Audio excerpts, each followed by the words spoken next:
Hello everybody, John Craig here with Performance Plus Tennis. In today's lesson, we're going to cover pronation on the serve, one of the most complicated and difficult skills to master in tennis. I'm going to give you 5 drills that are going to help you improve this skill. And if you stick around until the end, we've got a free gift for you that's going to help you not only with your pronation, but with every component of your serve. So before we get into the tips, let's describe exactly what pronation is and what it isn't, because there's different ideas and some myths about pronation, but it's really important that you understand what it truly is in order to execute it properly. So oftentimes we refer to pronation as a rotation moving out to the right. So for a right-hander, my forearm is rotating to the right. Okay, supination is the opposite, where you rotate in. Pronation is where you're coming in, you're rotating away. Okay. Now, oftentimes we hear coaches say snap the wrist or pronate with your wrist and your forearm, but the reality is that the power does not originate there. So yes, there is rotation through the forearm. There's not a lot of flicking in the wrist though. We'll talk about that a little bit more. But really the power of pronation originates in the long axis rotation of the playing shoulder. And what that exactly means is that as I'm coming up to play the ball and I'm coming into extension, the racket's coming on edge, and as I'm coming up to extension, I'm going to rotate through, okay? And the rotation is going to happen from the shoulder. I'm coming up and I'm rotating through. And it's that action that's really the magical piece that's in the serve motion that creates easy racket head speed that you can use for ball speed or you can use for spin. But it's critical that you get that action into your service motion. So the concept of pronation is not that difficult to understand. So what makes it so difficult to perform in the serve? Well, when we first start playing tennis and we start serving, it's natural to think that we want to get the strings to face the ball. So naturally, especially if we start without instruction or we start playing matches too early, we're inclined to have a swing where the strings face the ball for a long time. So we do this, a kind of an action, because instinctively that sort of makes sense, that the strings face the target. But when you do that, there is no pronational action in the swing, so you really lose the racket head speed and the power you're looking for. So one of the first keys to really having excellent pronation is being sure that you have a continental grip. And that means that you have your hand right on top. And the easiest way to find it is where you create a straight line from the tip of the shoulder to the tip of the racket. So the hand is literally right on top. And in this case, being a right-hander, my index finger knuckle is going to be on the first bevel to the right of the top. And that puts me into this position, also commonly called the hammer grip. And we think of it being like a hammer. If this was a nail and this was a hammer, I'd be holding the hammer this way to send the hammer head into the nail, okay? So again, this doesn't make much sense because you're thinking, wow, am I going to hit the ball with the edge of my racket? But that's the feeling you want to have when you are actually going to enter into the pronation in your swing, okay? So that's really what the pronation is all about, and also why it's difficult for a lot of players to really build that pronation skill into their motion. So next we're going to go through a series of drills that are going to help you develop that skill. So the first one is just what I call thumb rotation. So for example, when I'm coming up to serve and I'm coming into my movement here, my thumb is facing forward. Now my thumb is facing the camera, and as I'm coming up to extension, my thumb is going to rotate over and face forward, okay? And you can see that that action is the whole arm from the shoulder that's coming through, okay? So it's originating in the shoulder, rotating over. So as you're doing this exercise, you're really developing that skill of how that shoulder rotates away from you, out to the right for a right-hander. Thumb forward, thumb back, thumb side, thumb forward, okay? And if you look at virtually every high-performance professional player, you'll see that for the right-hander, that hand is facing off to the right as they go through that ball. And that's an action that's critical to get in there, okay? Now, professional players have a lot more range of motion than even I do at this stage in life, so my pronation is not as great as it used to be, but I'm still rotating into the ball, okay? It's very important that you do that. The next exercise that I like you to have you do is called palm to palm. And it's very similar to the one we just did, but what we're going to do is we're going to put the palm of my left hand up in front of me nice and high. I'm going to put the palm of my playing swing so that it's facing my ear, and I'm going to go right at that hand. But when I get there, I'm going to slap it through, and the palm will face off to the right. So palm ear, slap, and off she goes. And the extended version of that, or the expanded version of that, now is where I'm going to really create more of a motion. So I'm going to be in a position now where my elbow's pointing back to the camera and my thumb is facing forward, palm is facing the side. And now I'm making a full range of motion where it's going to come around. Now the palm's facing the ear, and then it's facing forward, and then it's facing side. Side, ear, forward, side. Side, ear, forward, side. Side, ear, forward, side. And that is the action that you want to try to build into there. And that's going to really help you quite a bit. Next drill is actually just throwing the ball, but implementing that same motion. So I'm going to throw the ball, and I'm going to set up in the same way. The palm is facing the side.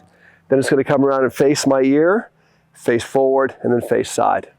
Side, ear, forward, side.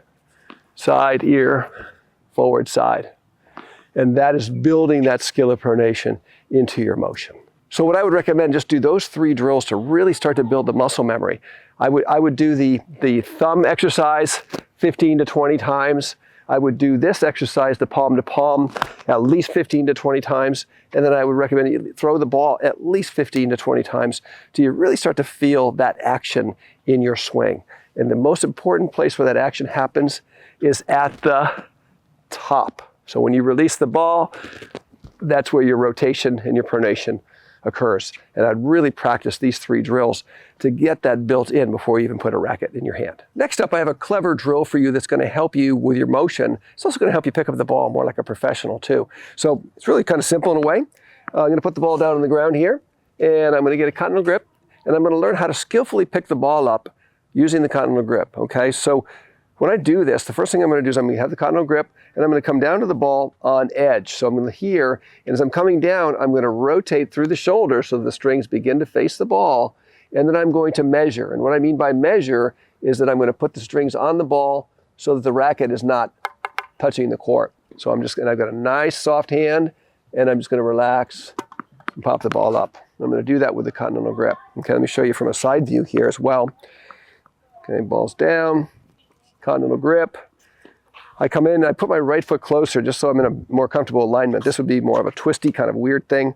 So I just put my right foot a little closer, coming on edge, turn it in, measure, up she comes. Okay.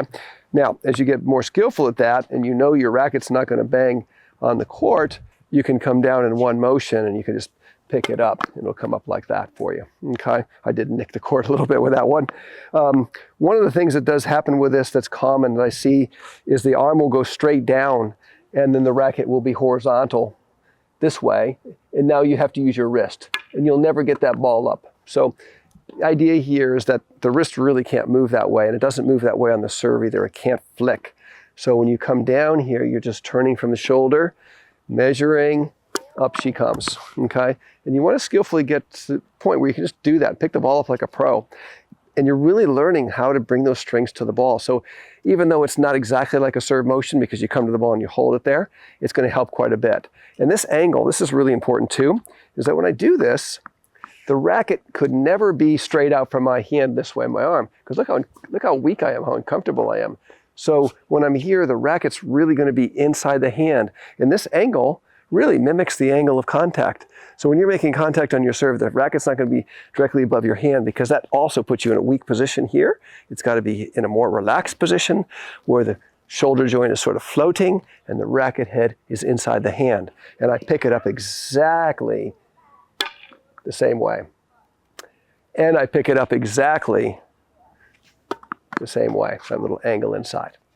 So that little drill will help you not only skillfully pick up the ball like an advanced tennis player, but it's also going to help you build the skill of pronation into contact. And then next, you're going to put the racket in your hand and actually start to execute the swing with the pronation inside. So what we want to do, though, is we want to not have the ball involved because the ball is just a distraction. So when you're learning this skill, or almost any new skill, you really want to remove the ball from the equation and get the feel of what you're trying to do.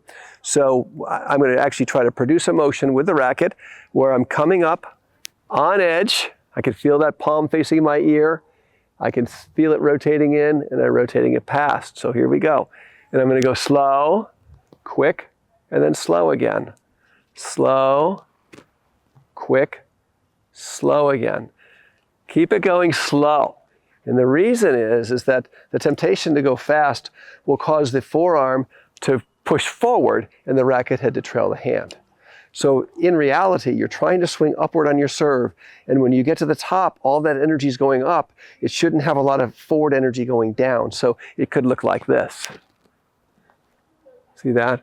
So the racket head is really moving from about here to there, while the arm, particularly the shoulder to the elbow, is staying up.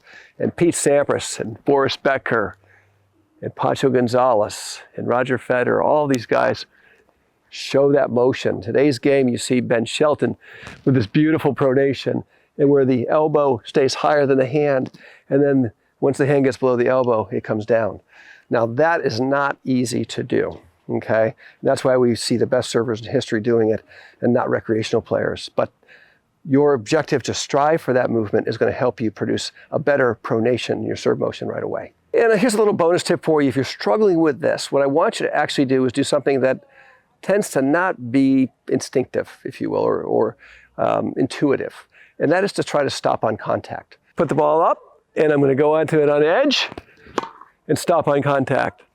Up, stop on contact, okay? Not easy to stop right on contact, but your attempt to stop on contact will force the racket to turn into the ball, to square up on the ball, and it'll hold the power to get you to do that rather than releasing and going forward. Because we really want to get that skill to pop it away and then let that action just relax and turn over, okay?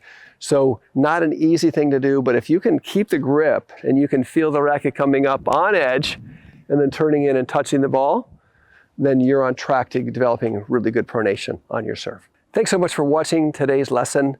Take these 5 tips and this bonus tip to the court, practice the motion to really build a professional quality serve motion with pronation in your serve with the correct idea.